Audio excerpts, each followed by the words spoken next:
ಮುಖ್ಯಮಂತ್ರಿಯಾಗಿ ತಾಳ್ಮೆ ಇಲ್ಲ ಅಂದ್ರೆ ಹೆಂಗೆ ಸ್ವಾಮಿ?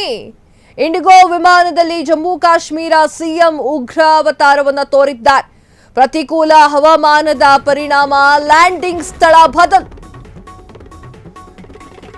ದಿಲ್ಲಿಗೆ ಬದಲಾಗಿ ಜೈಪುರದಲ್ಲಿ ಇಂಡಿಗೋ ವಿಮಾನ ಲ್ಯಾಂಡ್. ಸಿಬ್ಬಂದಿ ಮೇಲೆ ಕೂಗಾಡಿದಂತಹ ಜಮ್ಮು ಸಿಎಂ ಒಮರ್ ಅಬ್ದುಲ್ಲಾ, ನಾನೀಗ ತಾಳ್ಮೆಯನ್ನ ಕಳೆದುಕೊಂಡಿದ್ದೇನೆ, ಮರ್ಯಾದೆಯಿಂದ ಮಾತನಾಡುವ ಪ್ರಶ್ನೆ ಇಲ್ಲ, ಹಿಂಗಂತ ಸಿಟ್ಟಿಗೆದ್ದು ಗುಡುಗಿದಂತಹ ಒಮರ್ ಅಬ್ದುಲ್ಲಾ ಯಾರು ತಿಳಿ ಹೇಳಿದ್ರು ಕೂಡ ಕೇಳುವ ಸ್ಥಿತಿಯಲ್ಲಿ ಇರಲಿಲ್ಲ. ಜಮ್ಮು ಕಾಶ್ಮೀರದಲ್ಲಿ ಮೇಘ ಸ್ಫೋಟ ಪರಿಣಾಮ ದೆಹಲಿಯಲ್ಲಿ ಪ್ರತಿಕೂಲ ಹವಾಮಾನ ಪರಿಸ್ಥಿತಿ ಉಂಟಾಗಿದೆ.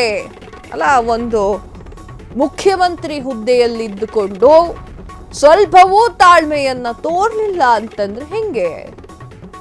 ಅದು ಹೇಗೆ ನೀವು ಜನಸಾಮಾನ್ಯರ ಕಷ್ಟ ಕಾರ್ಪಣ್ಯಗಳನ್ನೆಲ್ಲ ಕೇಳಿಸ್ಕೊಳ್ತೀರಾ?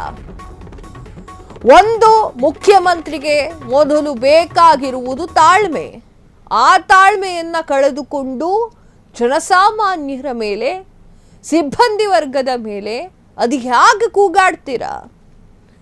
ಕಾರಣ ಏನು ಅಂತ ಕೂಡ ನಿಮ್ಗೆ ಗೊತ್ತಿದೆ, ಆದ್ರೂ ಯಾಕೆ ಹಾಗೆ ಕೂಗಾಡ್ತೀರಾ?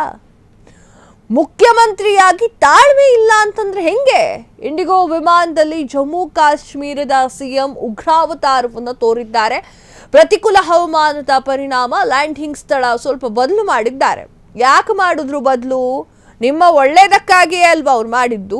ಪ್ರತಿಕೂಲ ಹವಾಮಾನದ ಪರಿಣಾಮ ಲ್ಯಾಂಡಿಂಗ್ ಸ್ಥಳವನ್ನ ಬದಲು ಮಾಡಿದ್ದಾರೆ. ದಿಲ್ಲಿಗೆ ಬದಲಾಗಿ ಜೈಪುರದಲ್ಲಿ ಇಂಡಿಗೋ ವಿಮಾನವನ್ನ ಲ್ಯಾಂಡ್ ಮಾಡಲಾಗುತ್ತೆ. ಸಿಬ್ಬಂದಿಯ ಮೇಲೆ ಜಮ್ಮು ಸಿಎಂ ಒಮರ್ ಅಬ್ದುಲ್ಲಾ ಕಿಡಿಕಾರ್ತಾರೆ.